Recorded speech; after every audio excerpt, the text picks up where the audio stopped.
Nueva app de Derrama Magisterial. Maestro y maestra, realiza tus consultas y operaciones en la palma de tu mano. Con el nuevo app Derrama Magisterial podrás realizar tus operaciones en todo momento y desde cualquier lugar. Solicita un crédito, consulta el estado de tu cuenta individual, accede al estado de tus créditos, actualiza tus datos, accede al servicio de asesoría legal gratuita. Ubica nuestras oficinas a nivel nacional. Descárgalo hoy mismo en tu Play Store. Derrama Magisterial, seguridad social para el maestro.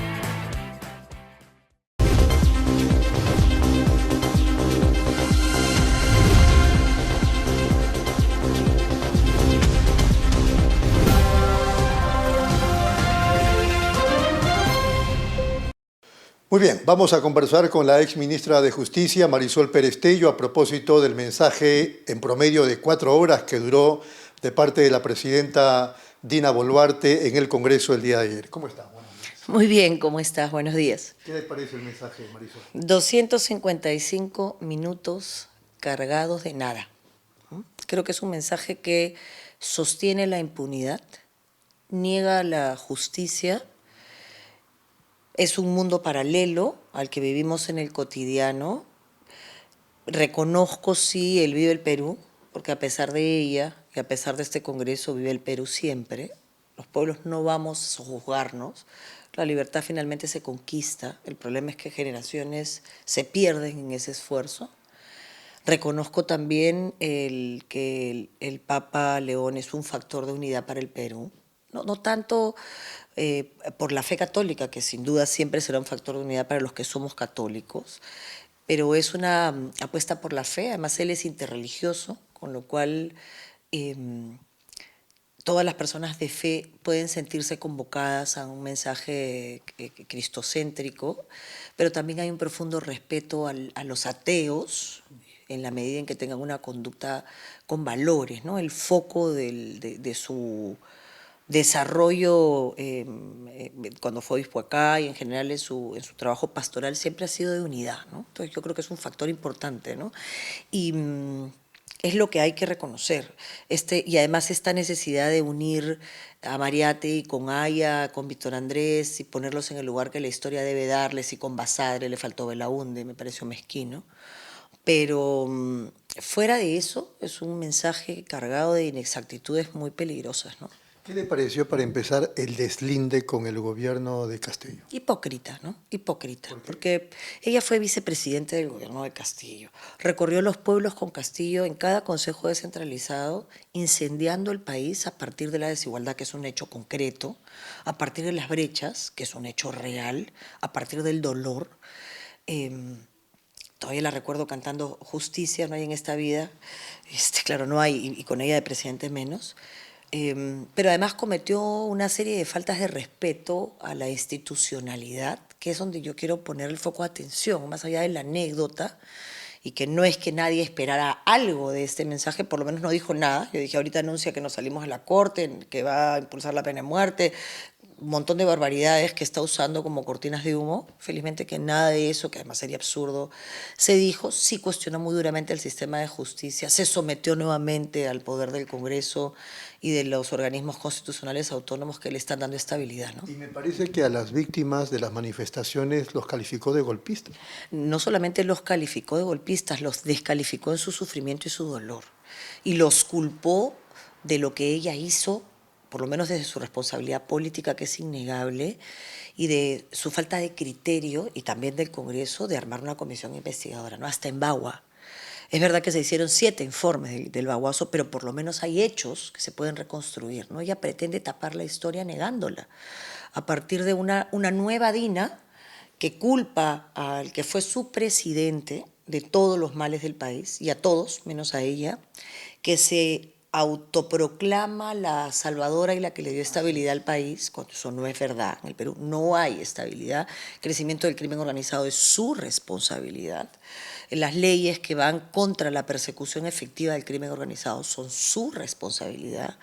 Los compromisos con la policía que deben darse en materia salarial ni siquiera los leyó. Los dejó escrito, pero no los leyó. El compromiso de reducir la informalidad al 50% lo escribió sin plazo y lo leyó con plazo al 2040, con lo cual no sabemos qué se aprobó en Consejo de Ministros. En realidad un despliegue de inexactitudes, ¿no? Ya que el ministro de Economía ya ha tenido que salir a aclarar para que obviamente el Consejo Fiscal no vuelva a enmendar. Yo nunca había visto un Consejo Fiscal tan presente como este, porque de alguna manera las finanzas en el país y la economía del país se manejaron con criterios de responsabilidad, ¿no? Mala distribución, pero con responsabilidad. Pero le hemos dado el país, es como que tu casa, trabajáramos, viviéramos 10, trabajáramos todos, si le diéramos la plata para que la administre el más burro, el más ineficiente, el más choro, ¿no? Ahora, creo que, si no me corrige, no empieza el problema con ella. Me estoy refiriendo al déficit fiscal. ¿Por qué es que gastamos más de lo que obtenemos? No, no es tanto que gastamos más, porque el nivel de ejecución en realidad no permite que se concrete ese gasto. Primero proyectamos más, eso sí. Nos endeudamos más, mira la Municipalidad de Lima, yo no sé cómo va a gobernar el próximo alcalde de Lima, pero además rompes reglas fiscales de equilibrios mínimos. Por ejemplo, no puedes pedir un crédito suplementario antes de aprobar el presupuesto. Lo que le estás diciendo al país es, mira, no sé cuánto voy a gastar, pero voy a gastar más de todas maneras. Eso además no es constitucional, ¿no? No puedes quebrar la caja fiscal haciendo anuncios que no se condicen con la realidad, ¿no? El Consejo Fiscal ha sido muy crítico todos estos años, ha estado muy presente. Y no nos olvidemos que el Consejo Fiscal es una figura autónoma. ¿El problema es con Dina o viene de atrás? No, el problema institucional del país... No, el problema del país es institucionalidad, resquebrajada, y hoy, digamos, tenía cimientos débiles y han terminado de tirarla al suelo, ¿no? Ya en el 2021, alguna vez lo hemos conversado tú y yo, el Latino Barómetro, que es una mirada externa del Perú, es como nos miran, nos guste o no, es como nos miran, señaló antes que el señor Castillo, el presidente Castillo, se pusiera la banda en un editorial que se llamó Adiós a Macondo, que describía todos los problemas en Latinoamérica, dijo que el Perú era un estado fallido, así, fallido, porque no se concretaron la capacidad de hacer cumplir la ley y la capacidad de distribuir tributos. Corrupción por un lado, y por supuesto 83% de informalidad por el otro, y bueno, impunidad, linchamientos, ojo por ojo. Y además dijo que había un problema de institucionalidad con 6 presidentes en un número de años bastante menor, 14 en ese momento ministros del Interior, creo que ya son 15, con lo cual no puede haber una política de lucha contra la inseguridad así. Los intentos de cárteles que hay en el Perú formándose y gestándose, no hay nada peor que la criminalidad organizada, excepto la criminalidad desorganizada, que es lo que está pasando en el Perú, porque lo que están haciendo es peleas por control de territorio, por eso el número de muertos es dramático, ¿no? Y no tenemos autoridades ni liderazgos capaces de trazar una línea y a pesar de las convulsiones coyunturales, mantener esa línea, ¿no? Entonces han bombadas militares a las calles, estado de emergencia, pero no hay una política clara de corto plazo, de mediano plazo y de largo plazo que sea firme, que sea legal y que todo el mundo sepa que la ley se le va a aplicar a todos, ¿no? ¿La criminalidad es organizada o desorganizada? No, la criminalidad organizada es terrible, pero la desorganizada es peor, porque la criminalidad organizada se maneja con códigos, lo que en Venezuela llamaban rutinas, que son los códigos de conducta. Entonces hay espacios de territorio que se respetan, ¿no? Normalmente no chocan con la sociedad civil, algunas veces le extorsionan a cambio de seguridad o a cambio de prebendas, pero lo que está pasando en el Perú ahora es que todos están peleando por controlar ese territorio, ¿no? Los trenes, los antitrenes, digamos, vienen de Brasil, vienen de Colombia, vienen de México, porque el Perú hoy es el país que tiene menos regulación para perseguir el crimen organizado, porque Reinfo se convierte en la posibilidad de elevar activos, y todo eso nos pone en una situación dramática, y súmale eso al puerto de Chancay, nos va a poner en una situación muy grave, ¿no? Jaime Antezana hablaba de otro contexto. Él asume de que los grupos criminales que han venido de afuera no han logrado cimentarse como corresponde, que más bien son las organizaciones criminales locales las que están haciendo este barullo y ahora más bien exportan delincuencia. Es de ida y vuelta. Yo coincido con Jaime en que el Perú es muy particular, ¿no? No te olvides que en Venezuela los cárteles o los trenes, como les llaman ellos, se gestan en las penales, ¿no? El penal es un espacio donde se genera la unidad. En el Perú hemos manejado muy bien las cárceles. Esto de crear un penal de 16.000 personas es una locura, es no entender el sistema penitenciario. Tú no puedes generar una masa crítica como esa, no la vas a poder controlar, porque va a haber hacinamiento dentro del hacinamiento. Y eso es muy peligroso. No saben, pues no entienden la cárcel. La cárcel tiene una dinámica propia. Las cárceles han estado pacificadas en el Perú. Los últimos motines han sido a propósito de la pandemia, por las mismas razones que los peruanos estábamos desesperados.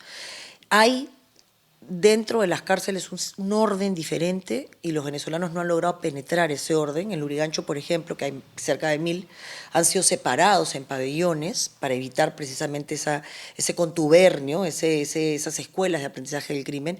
Y efectivamente fuera, nosotros también tenemos pues nuestros delincuentes, ¿no? Y nuestros delincuentes también tienen sus códigos, ¿no?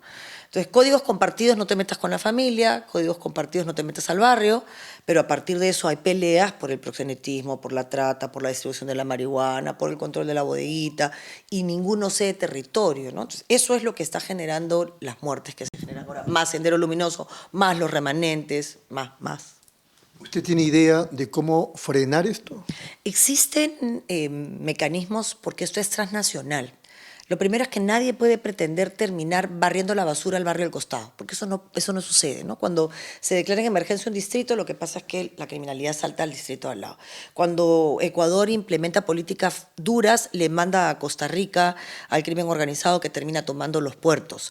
Va a pasar lo mismo en el Perú, porque el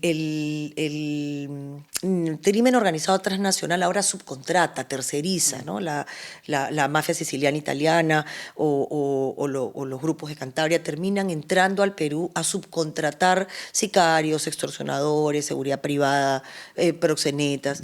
Y lo que hay que hacer es regular con suficiente firmeza, que es lo que ha pasado, primero para perseguir el dinero. Por eso la ley de extinción de dominio es tan importante. Después, para perseguir el poder que blinda al crimen organizado. Por eso la necesidad de seguir persiguiendo dentro del crimen organizado el tráfico de influencias. Después hay que aplicar la ley de inmediato. Por eso la necesidad de las unidades de flagrancia, para que el temor los aleje, porque esto es un negocio para ellos. Y lamentablemente, como está todo tan frágil y el sistema de justicia está siendo atacado permanentemente, el Perú hoy es un espacio donde crece el crimen organizado, ¿no? Correcto. Dos últimos temas. Este asunto del crimen organizado parece no tener fin, por lo menos hasta ahora. Pero es muy fácil.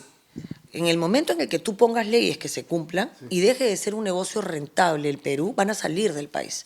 Y luego tendrás que atar fronteras para poder garantizar la zona segura, ¿no? Así es. En el aspecto económico tenemos una moneda estable, ¿no? Por la señora Boluarte, de hace unos 30 años en promedio. El PBI no está mal, la inflación está controlada. ¿Por qué frente a todo ese contexto la situación económica de muchos peruanos no es buena? Por lo que te he dicho, ¿no? Todos, es una casa, el país es una casa. Hay niños enfermos, hay ancianos que necesitan protección, hay gente que no come bien, es una casa grande. Si tú tienes en esa casa grande que administra el más sensato, con criterios de justicia, atendiendo a los más vulnerables, tú te levantas y lo primero que haces es atender al que está enfermo. En el Perú, el que está enfermo se muere. Lo primero que haces es atender al que tiene hambre. En el Perú, las ollas comunes no reciben los alimentos. Lo primero que haces es ver cómo todos pueden ir a su trabajo para que regresen a traer más dinero. En el Perú, el transporte es un desastre. Entonces, no se ha priorizado primero las unidades productivas, que somos las personas, para que podamos tener tranquilidad, comodidad y un desarrollo profesional. Entonces estamos todo el día viviendo al día, todo el día viendo cómo salimos más temprano para llegar más tarde, descuidas el hogar necesita también procesos de formación, ¿no? Entonces todas esas cosas tienen que ver con un mal liderazgo. Por eso tuvimos la tasa de mortalidad más alta en la primera ola de pandemia, ¿no? Y eso es como que la plata estuviera llena de plata, te preocuparas por tu sala y el resto de tu casa se cayera a pedazos, ¿no? Muy bien. Vamos a hablar del proceso del 2026 rapidísimo. Hay una alianza que está conformando ahora Nación con Alfonso López Chao, el partido Primero la Gente de Marisol Perestello, Salvemos al Perú y el Partido de los Trabajadores y Emprendedores. Nos acaban de decir hace algunos días que se cayó la alianza, ¿sí? Primero, el partido Primero la Gente no es de Marisol Perestello. El partido Primero la Gente no tiene dueño y eso es lo que hace que yo me sienta muy cómodo ahí. Es muy difícil llegar a acuerdos cuando no hay dueño, pero eso es la democracia. No lo decía por dueño, sino porque tiene mucha trascendencia. Te lo agradezco. En política, vencer es convencer. Y eso supone ceder, supone escuchar, y en ese proceso hemos estado. Las alianzas se van a cerrar el 2 de agosto, y yo no voy a especular porque eso no suma. Lo que sí puedo decir es cuáles fueron mis decisiones, y mis decisiones apuntan a que dentro de esa alianza, Alfonso López Chao tiene una fuerza moral porque tuvo la valentía de enfrentar el poder constituido, tanto Congreso como Ejecutivo, como los poderes económicos, y defender a los más vulnerables cuando había que definirse. Y las definiciones en los momentos de crisis marcan el carácter, la personalidad.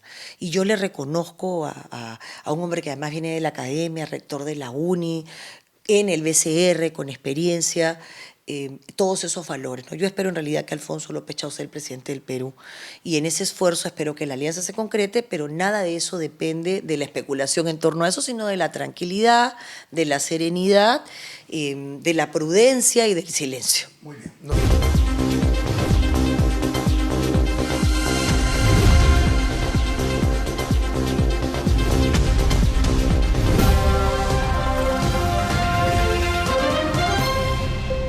Maestro, maestra, ¿necesitas ayuda con procesos administrativos, permutas, reubicaciones y trámites documentarios?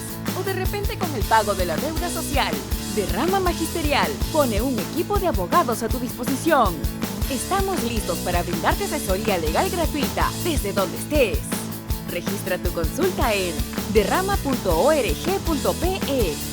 Estamos contigo en tus decisiones más importantes. 60 años. De Rama Magisterial, construyendo confianza, generando bienestar. Bienvenidos a mi lugar favorito. Les quiero contar por qué siempre vengo a Plaza Hogar. Aquí encuentras de todo. Y si un mueble me gusta, lo personalizan a mi antojo. Elijo el color, la tela, todo a medida. Y también puedo traer a reparar todos mis muebles. Además, el servicio de despacho funciona perfecto y a un precio accesible. Y por si fuera poco, siempre encuentro estacionamiento. Somos Plaza Hogar.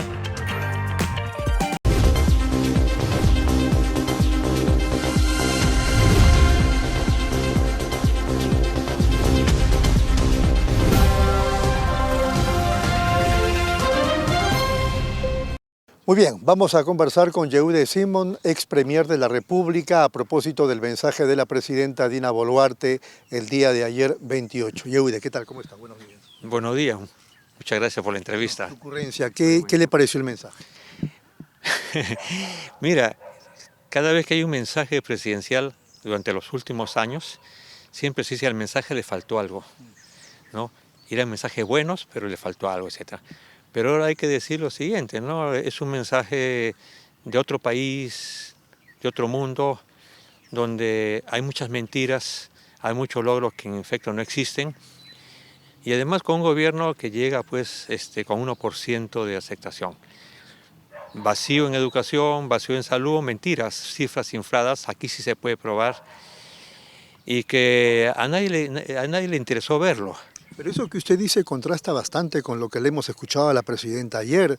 Nos habla de que la situación es buena, incluso asume que si ella no hubiera asumido la presidencia, la situación sería calamitosa para el país. Bueno, pues alguien le engañó, ¿no? O sea, la situación del país era mala, en efecto, pero no hubo clic entre ella y el país. En la medida que si bien la situación no era buena, se le vio como una oportunista que había jurado y rejurado que iba a quedarse con Castillo hasta el final y no lo hizo, cambió de discurso. Yo recuerdo mucho que cuando todavía no había llegado a ser ya gobernante, a gobernar, habían ganado sí, pero amenazó justamente a los empresarios, amenazó al capital, ¿no? Y dijo, ahora van a ver un poco lo que dijo alguna vez otra gente, ¿no? No, yo no le creo a Dina nada, y disculpa que te lo diga, y te diga Dina, no te diga presidenta, porque la soberbia, después de la matanza que hubo de 50 personas más allá que podían estar afectando, ¿no?, el asesinato de menores de edad y el maltrato a los pueblos que justamente están buscando su reivindicación, no contra Lima, sino contra el Perú oficial, ella fue terriblemente soberbia, muy soberbia. Yo escuché el mensaje. Evidentemente hay cifras que... No tanto, no, hubo un momento en que ya se pagó ya, pero el decir de que en el Perú está mejor, ¿tú sabes qué porcentaje de pobres hay en el Perú hoy día? Casi 30%, no se dice. Lima es la región de mayor pobreza del Perú. O sea, hay pobreza en otras partes, pero por lo menos hay su gallinita, su chanchito y sus cosas. Pero aquí Lima es la ciudad donde mayor pobreza y extrema pobreza hay. ¿Cómo se entiende eso con una moneda estable hace unos 30 años, con un PBI que no está mal y con una inflación que se controla? No te olvides de que el crecimiento mayor fue durante el segundo o tercer año de Alan García, que llegó casi a 9.2 o 9.4%, producto de un trabajo que venía haciéndose también durante la época de Toledo. También con razones exógenas, ¿ah? Exactamente, y con esas no, pero crisis en Estados Unidos, crisis en el Perú. Problemas en la China originalmente, problemas en el Perú, porque no somos un país que aprovecha sus recursos, sino que vende sus recursos. No nos hemos industrializado. Es un tema que siempre lo hemos venido diciendo desde que nacemos, ¿no? Y además, el otro problema es que la energía no ha funcionado, no hemos incluido a todos los pueblos. Sigue siendo un problema de Lima y la costa frente a la sierra y a la parte amazónica, ¿no? No ha cambiado nada. Y la realidad fue tan cruda que todo lo que se había avanzado antes en la disminución de pobreza, con la crisis, nos dijo, esta es la realidad del Perú. Con la crisis política. Con la crisis política, y claro, tuvo mucho que ver también el COVID, pero no es lo principal. La crisis política es la que nos ha llevado a eso, y es que además todavía no conocemos la realidad. Una vez que termine su gobierno, si es que termina la señora Dina, el nuevo gobierno va a saber exactamente en qué situación nos encontramos, ¿no? Entonces, poco del discurso, muy poco, ¿no? ¿Usted duda que termine su mandato? Bueno, cualquier cosa puede pasar, ¿no? Pero con la elección del nuevo Congreso, de la nueva presidencia y la nueva dirección del Congreso, evidentemente ahí van a tener que estar amañados y sostenerla. A nosotros nos dijeron, que seguramente sin mayor sustento, que la presidenta se iba de gira al exterior y que no iba a regresar, y que entonces asumía a alguien del Congreso de la República, pero sin cambiar la fecha del proceso del 2026. Cualquier hipótesis puede ser buena. En el Perú cualquier cosa puede ser bueno, pero yo lo dudo porque además, ¿qué hace ella yéndose afuera si va a tener un proceso y la van a traer? Olvídate, ¿no? Tenemos que acordarnos lo que pasó en Bolivia, ¿no? Con la presidenta que asumió de manera irresponsable el periodo y terminó presa. Entonces, la señora Dina tiene un problema serio. Por más que el Congreso de la República haya dicho, le exoneramos de cualquier responsabilidad de los sucesos con los asesinatos que se produjeron en el Perú, eso no pesa. Porque el nuevo gobierno, si tiene dos dedos de frente el nuevo gobierno, y creo que lo va a tener, todas esas leyes que se han dado que favorecen al crimen, todas esas leyes que se han dado que favorecen a beneficios de otro tipo, no sanos, se van a ir al tacho de la basura, a cambiar. Todos esos artículos que se han cambiado de la Constitución van a volver o van a ser mejorados. Usted mencionaba Bolivia. En Bolivia me parece que dentro de algunas semanas es el proceso electoral. A Bolivia lamentablemente le está yendo mal. Muy mal. Nuestra moneda nacional, el sol peruano, es la que más pesa, ¿no? Porque están así como nosotros, ellos también están en conflictos internos muy serios. Esa confrontación entre derechas e izquierdas, esa confrontación interna que tienen los partidos, evidentemente pues se van a traer como consecuencia lo que estamos viendo. En el Perú, para que no repetirlo de Bolivia, necesitamos un acuerdo, te lo dije alguna vez y tú lo rescataste siempre y siempre lo dices, ¿no? El tema de la Moncloa que lo repito muy aburridamente para muchos, pero que creo que es la única solución que vamos a tener, ¿no?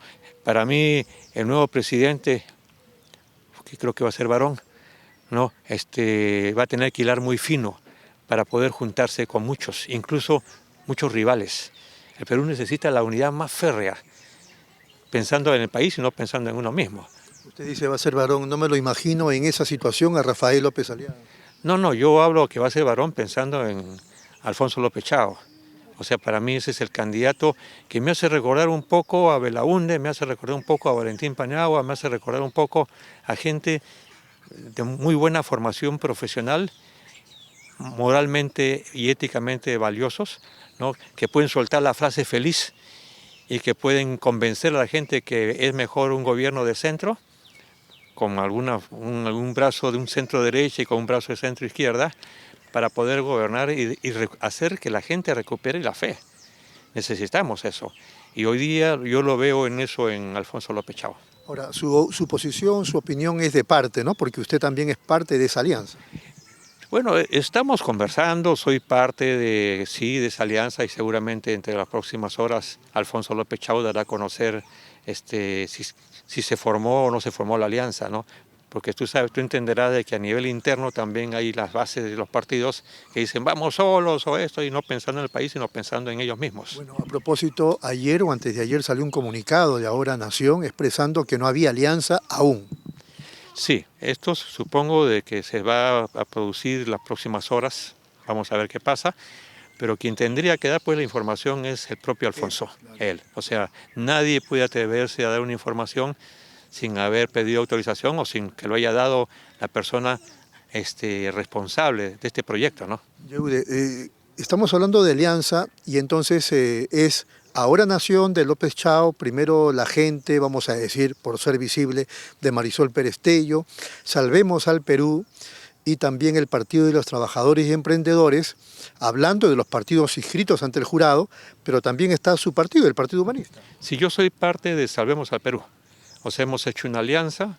La idea es de ir construyendo, más allá del nombre, un partido sólido a nivel nacional que dure muchos años. O sea, hay un montón de partidos pequeños. No es una alianza electoral, no. No es una alianza electoral. No es una alianza electoral. Yo creo que esto debe, así como teníamos un tiempo el APRA, ojalá que se quede el APRA, tenemos Acción Popular, veamos que se quede Acción Popular, pero que no haya más de 3 o 4 partidos máximo, ¿no? Para poder ayudar. Ahora, estos grupos políticos que acabamos de mencionar están integrados como corresponde porque le confieso, yo sé de problemas internos que no sé si hasta ahora durarán en el Partido de los Trabajadores y Emprendedores. Por el comunicado de hace 2 días, me parece que en Ahora Nación también por lo menos hay un atisbo. No sé en el Partido Humanista, pero sí sé que también hace un tiempo había ese problema interno en Salvemos al Perú. Todos los partidos, no solamente los que me mencionas, todos los partidos, igual el APRA, igual Acción Popular, igual tienen conflictos justamente que son aparentemente, entre comillas, naturales, ¿no? que afectan, pero creo que los líderes tienen la ocasión de demostrar su liderazgo. Yo estoy seguro de que en el caso de Alfonso López Chao el problema lo resuelve, estoy convencido. En el caso de Salvemos al Perú los problemas están resueltos, el Jurado Nacional de Elecciones tendrá que dar su veredicto y creo que están resueltos. Y en el caso de Primera Gente supongo que igual, o sea, no podría hablar, ¿de acuerdo? Pero yo tengo la fe de que todo se va a arreglar. Ahora, en esta alianza de 4 partidos políticos que ya hemos mencionado, ¿también se suman o se agregan algunos frentes sociales, algunas centrales sindicales? Tengo entendido que hay un frente social que lo dirige Rudecindo Zabaleta, Lucio Castro, que es un sector muy, muy importante que lo va a integrar, ¿no? Además, bueno, yo no puedo dar los pormenores de cómo va a ser la plancha, pero hay sector social muy importante ahí. Hay sectores sociales muy, muy importantes. ¿Usted cree que esta alianza va a llegar a la segunda vuelta? En el análisis, con la experiencia que usted tiene, ¿quién o quiénes los acompañarían a ustedes en una segunda vuelta electoral? Yo creo que la mayoría, salvo la derecha, ¿no? La derecha apostará por la persona de la derecha que quede en el primer lugar o que quede en el segundo lugar. Lo que quiero decir es, ¿quiénes asumen ustedes que podrían ser sus rivales en una segunda vuelta? Yo estoy seguro que va a ser la derecha. O va a ser la señora Keiko o va a ser el señor que hoy día es López Aliaga. No, ellos han empezado la campaña muy temprano. El fujimorismo, guste o no, tiene una fuerza que ha ido disminuyendo, pero todavía le da para pasar una segunda vuelta. ¿Es bueno o no empezar temprano? Es bueno organizar.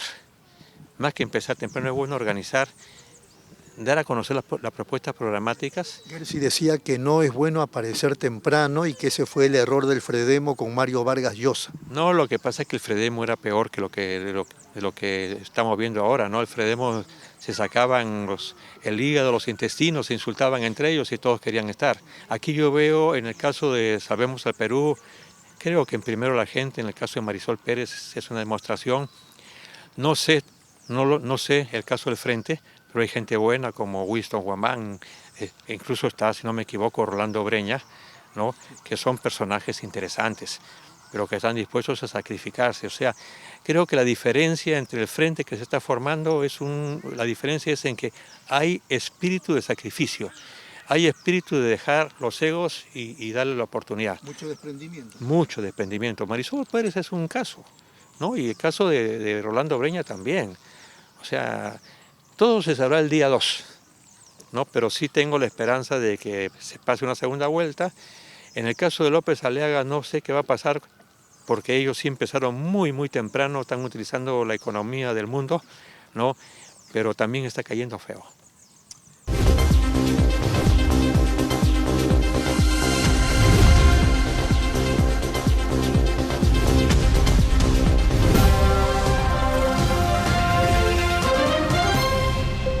Maestro, maestra, ¿necesitas ayuda con procesos administrativos, permutas, reubicaciones y trámites documentarios? ¿O de repente con el pago de la deuda social? De Rama Magisterial pone un equipo de abogados a tu disposición. Estamos listos para brindarte asesoría legal gratuita desde donde estés. Registra tu consulta en derrama.org.pe. Estamos contigo en tus decisiones más importantes. 60 años. De Rama Magisterial. Construyendo confianza, generando bienestar.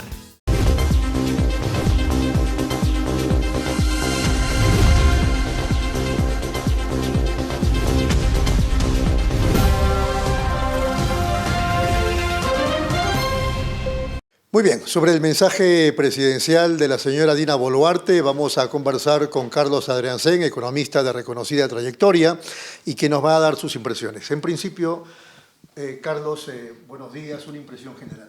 Buenos días. En primer lugar, sería un malcriado si no le deseo unas felices fiestas patrias a todos sus televidentes y tu público.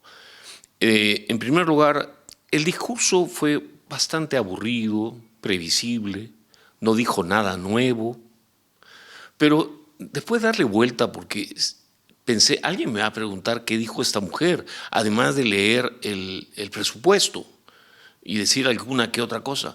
Bueno, hay dos cosas que merecen ser destacadas. La primera es que no es Castillo. Castillo implicaría hambre, destrucción, corrupción, tal como lo comenzamos a ver, y seguramente ya tendríamos una constitución chavista. No se puede usted imaginar, señor televidente, la pobreza que tendríamos. ¿No hay hambre ahora en el Perú? Hay hambre. Tenemos 10 años de gobierno de izquierda, ¿no vas a esperar más hambre? El Perú crecía 6-7% per cápita al año, ahora crece 2% al año. Un ratito, ¿10 años de gobierno de izquierda? ¿Qué hemos tenido? Gobiernos de derecha. Hemos tenido gobiernos que no respetaron la propiedad privada. Pecano es de izquierda, Vizcarra tampoco es de izquierda. A ver, es que tú estás hablando de etiquetas y yo hablo de cifras. Yo mido los índices de libertad política y económica que publican instituciones de reconocido prestigio global. Y noto una gran diferencia entre las palabritas y los hechos. Los índices de libertad política y económica del Perú hacen que los peruanos seamos unos candelejones cuando cantamos Somos Libres.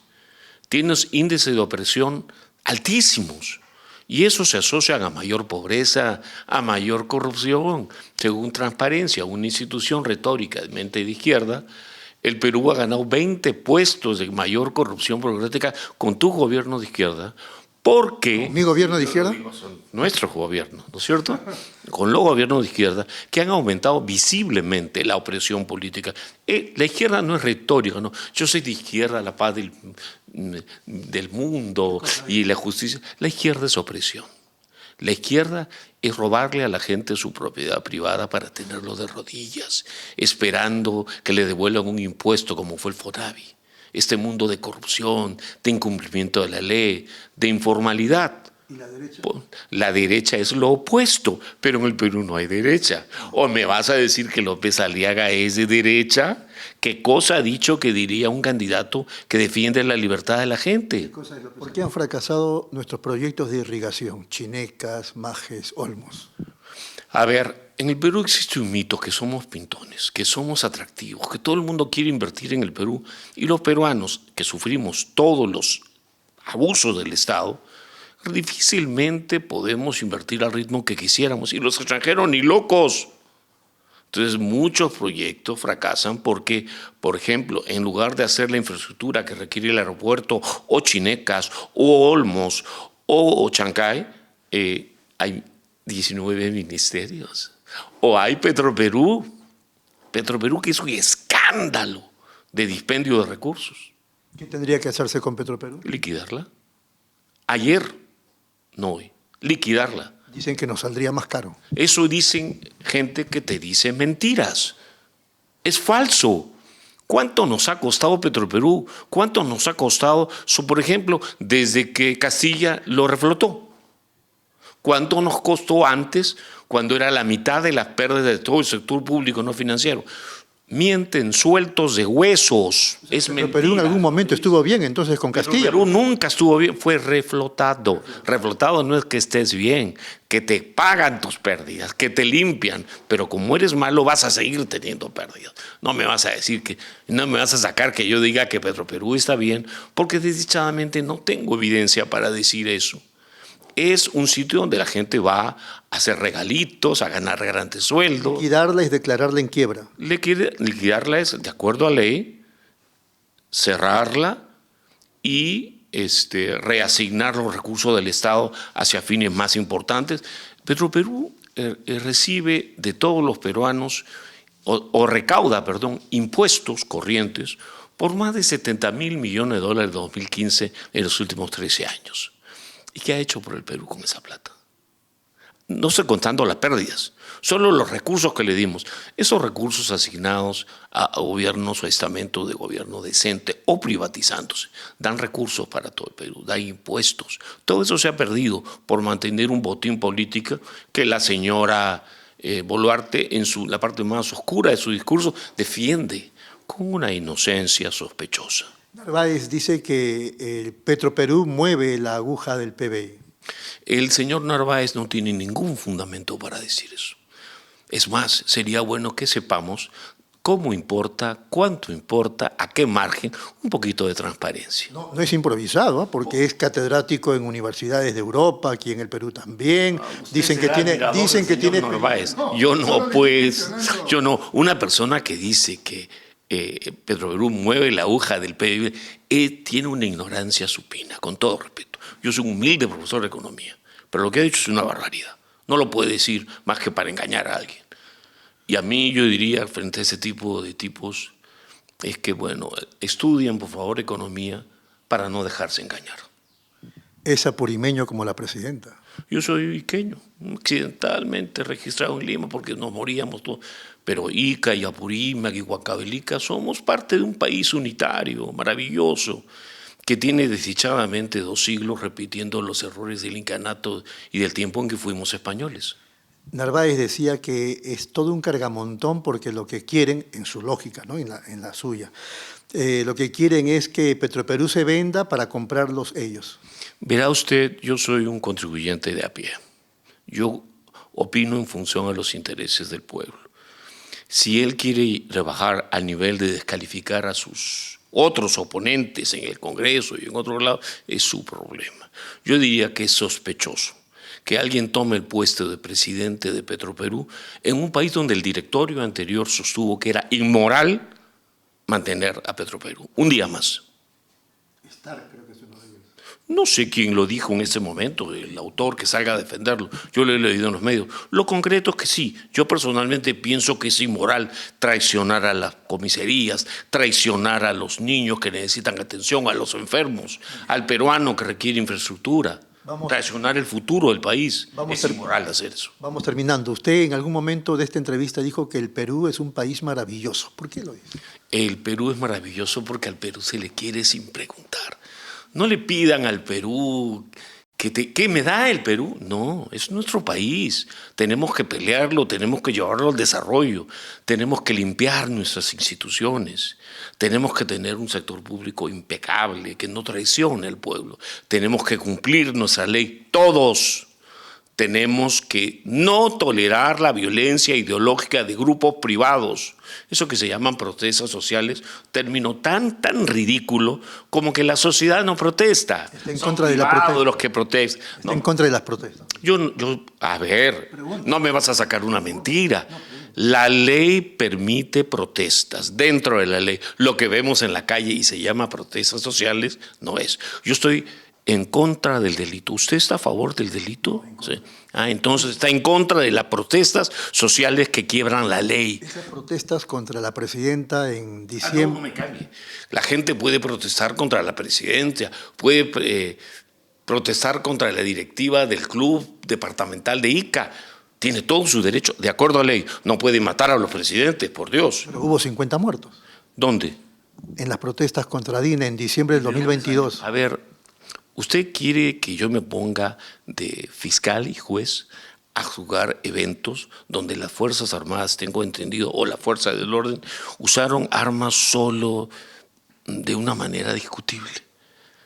Vayan a un debido proceso con fiscales de verdad, con jueces de verdad, pero no me va a decir que usted está a favor de que a los policías se les desarme y así la señora enferma que va a un hospital no tenga ni siquiera una vía limpia para poder llegar al hospital. El orden público tiene que ser defendido tajantemente, y si hay 50 muertos o 500 muertos, que los hayan. Nadie tiene derecho a aplicar la violencia contra el Estado, contra el pueblo.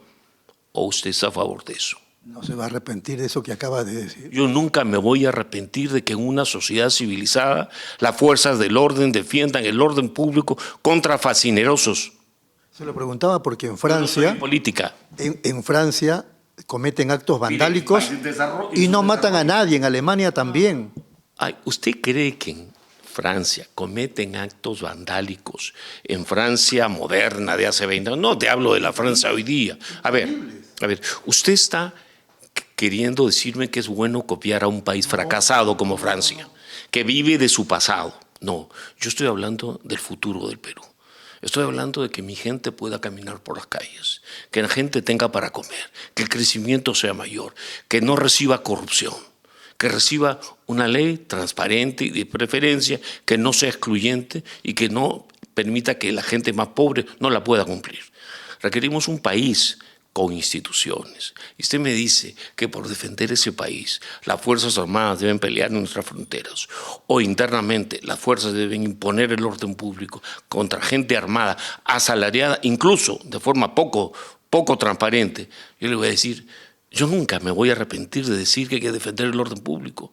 Me daría vergüenza decir que hay que copiar a los franceses. Pero no en nombre de la imposición de la autoridad se puede matar. Por supuesto que si una persona armada quiere matar a los niños de un hospital, ¿el policía debe llenarlo de balazos? ¿En un debido proceso además? Entonces, ¿qué me está diciendo? ¿Que hay que tolerar el caos? No. Este país está hundido por suciedad y por caos. No está hundido, está mucho mejor que el paraje boliviano, el paraje venezolano, el paraje cubano. No son naciones, son parajes. Bueno, al lado de esos países. Es un gran país, es un país a ser amado. El peruano no es ningún tonto, ningún tarado. La forma en que nos quieren imponer regímenes totalitarios es diciéndonos: el país no tiene futuro. El país, váyase a vivir a Venezuela o váyase a limpiar baños a Europa. Por favor. ¿Debiéramos tener esperanzas el 2026? Tenemos esperanza, debemos levantarnos y pelear ese país y votar y asegurar que el voto se dé. Porque en gran parte del Perú me quedan dudas que se hayan contado los votos. De hecho, el asesor de la fiscal de la Nación, el señor Villanueva, decía que no sé qué fiscal hablaba de la corrupción en la OMPE y en el jurado. Por amor de Dios, ¿qué creemos? Tenemos mucho trabajo pendiente. Pero no me diga, y que voy a volver a tomar el tema para que usted lo ponga, que en el Perú hay que tolerar que un sinvergüenza tome una pista y mate a una señora y no sea debidamente reprimido. Si usted quiere defender a Dina, a Trina, o al señor Castillo, o al que a usted le provoque, discrepo con usted. Yo creo que solo se defiende la ley, se defiende al pueblo, se defiende al desvalido.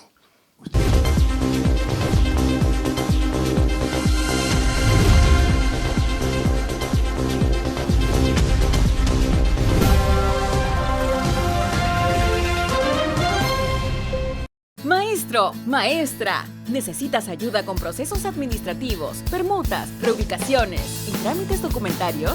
¿O de repente con el pago de la deuda social? De Rama Magisterial pone un equipo de abogados a tu disposición. Estamos listos para brindarte asesoría legal gratuita desde donde estés.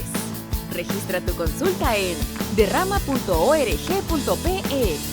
Estamos contigo en tus decisiones más importantes. 60 años. De Rama Magisterial. Construyendo confianza, generando bienestar. Bienvenidos a mi lugar favorito. Les quiero contar por qué siempre vengo a Plaza Hogar. Aquí encuentras de todo. Y si un mueble me gusta, lo personalizan a mi antojo. Elijo el color, la tela, todo a medida. Y también puedo traer a reparar todos mis muebles. Además, el servicio de despacho funciona perfecto y a un precio accesible. Y por si fuera poco, siempre encuentro estacionamiento. Somos Plaza Hogar.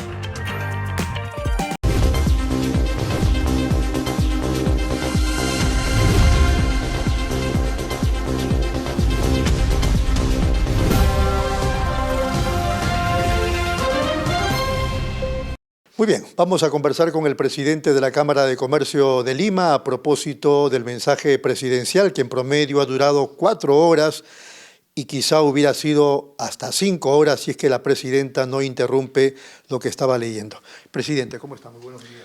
Buenos días, muchas gracias por la entrevista. Bien, bueno, volvió a ser un mensaje largo, y lo cual perjudica la comunicación, ¿no? Porque tantas horas al final se va perdiendo lo que se quiere comunicar. Por otro lado, ha sido un mensaje donde, como usted bien dice, al cortarse, lo más importante no se dijo. Y lo más importante es qué se va a hacer en este último año de gobierno, donde qué objetivos tenían, cuáles eran las metas que pensaban lograr. Entonces se ha quedado en un mensaje donde se ha detallado una serie de hechos, de acciones que han venido tomando y que gran mayoría ya son conocidas, ¿no? Porque ya se han venido difundiendo en el transcurso de este tiempo, ¿no? O sea, la cartera de inversiones de APP, ya todo el mundo las conoce, entonces se queda en esa lista. Y ha sido un mensaje de mucha generalidad. O sea, no ha habido temas donde los temas importantes no se han profundizado, ¿no? Y también ha habido cero autocrítica, no se ha visto autocrítica, en ciertos momentos hasta cierta percepción de victimización. Y bueno, lo que sí ahí sí marcó un deslinde claro de sus antepasados políticos, por así decirlo, ¿no? Cuando usted manifiesta que no ha remarcado los puntos más importantes, digamos que se refiere al caso, por ejemplo, de la inseguridad ciudadana o de Petroperú. Sí, correcto. En el tema de inseguridad, que es el principal problema del país, ahí nos hubiese gustado que profundice y nos indique acciones más concretas, indicadores, donde se mida efectivamente el impacto y lo que se quiere lograr. Porque comentaron en el tema de seguridad del plan seguro, ¿no? Con los 4 ejes, etcétera. Pero ese plan seguro ya fue aprobado desde enero del año pasado. Entonces es un plan que ya viene ejecutándose. Entonces sí hubiese sido interesante que indiquen, ok, qué resultados ha habido en ese plan, ¿no? Cuál ha sido el impacto en los indicadores importantes y por lo que percibimos como población, los homicidios no han bajado. Entonces ¿qué garantía tenemos de que ese plan en verdad esté funcionando como debiera, ¿no? Por otro lado, también se habló de la brecha policial, los 60.000 efectivos, entonces ahí la información no estuvo completa. Si bien ahí se manifestó en el discurso que ya han sido egresados, ¿no? O puestos en actividad como 16.000 policías y van a haber 4.600, ¿no? Y que al final del periodo van a terminar como 21.000 más. no se habla de cuántos policías se retiran al año. Entonces, según misma información de la Dirección de Recursos Humanos de la Policía, el año pasado se han retirado como 5.000 policías. Entonces, si al final estamos hablando de que egresan 5.000 policías nuevos, ¿ya? Pero si se retiran 5.000, entonces al final la brecha nunca la vamos a cubrir. Entonces no se ha escuchado una idea clara de cómo van a ir reduciendo esa brecha, ¿no? Por ejemplo, ¿no?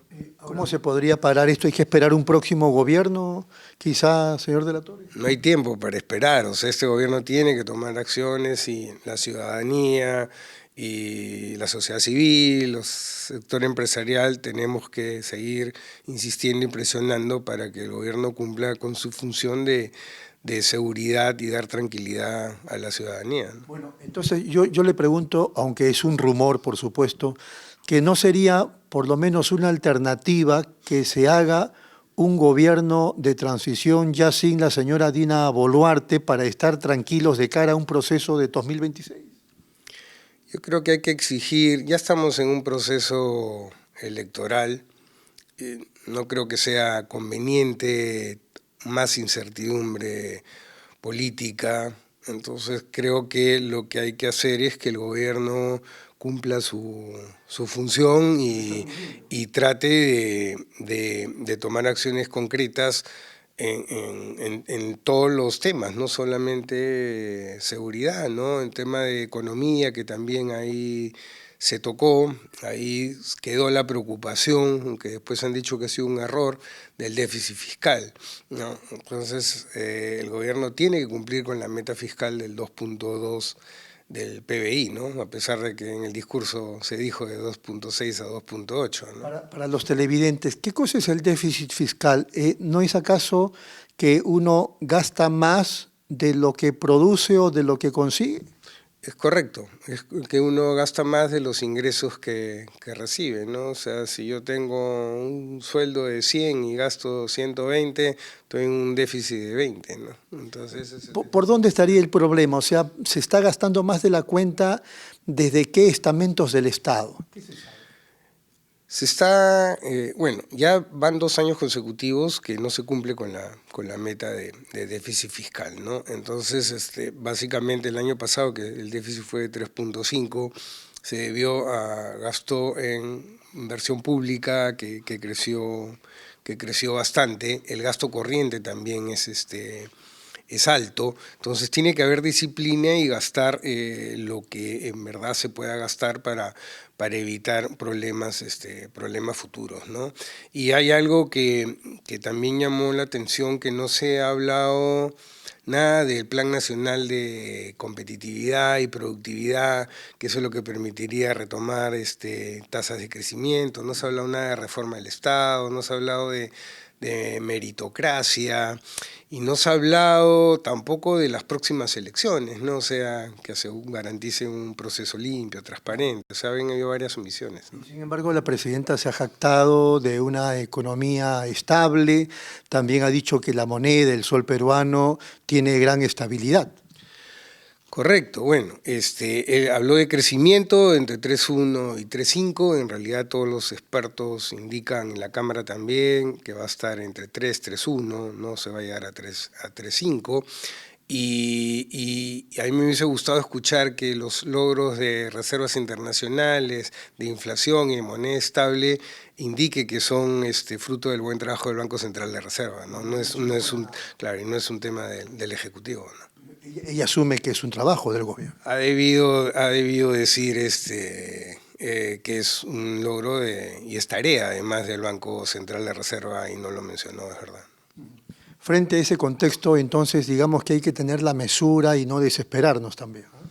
Sí, bueno, el Perú, el país es muy resiliente, entonces tenemos que seguir adelante, pero la otra preocupación fue, como usted dijo, lo de Petroperú, ¿no? Eso sí ha sorprendido y preocupado mucho, porque la frase de que a Petroperú tiene un horizonte muy promisorio, no sé, nadie está viendo, ¿no? de la gente experta ese tema, ¿no? Y como que está dejando el mensaje de que quiere seguir fortaleciendo Petroperú, no ha indicado las acciones que deberían tomarse con ese decreto de urgencia que salió de hace meses y todavía no tienen a la empresa que reestructure, no se ha hablado de qué va a ser todas estas garantías que tiene el MEF cuando se le venzan los pagos, las deudas a Petroperú. Entonces el tema está complicado y no ha dejado la sensación de querer tomar acciones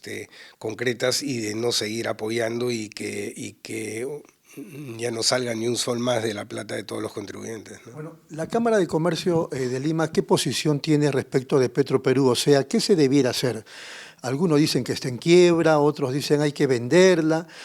Diego Mayer escribió hace algunos días en el diario El Comercio, dijo algunas cosas interesantes, pero ¿cuál sería la posición de la Cámara de Comercio de Lima?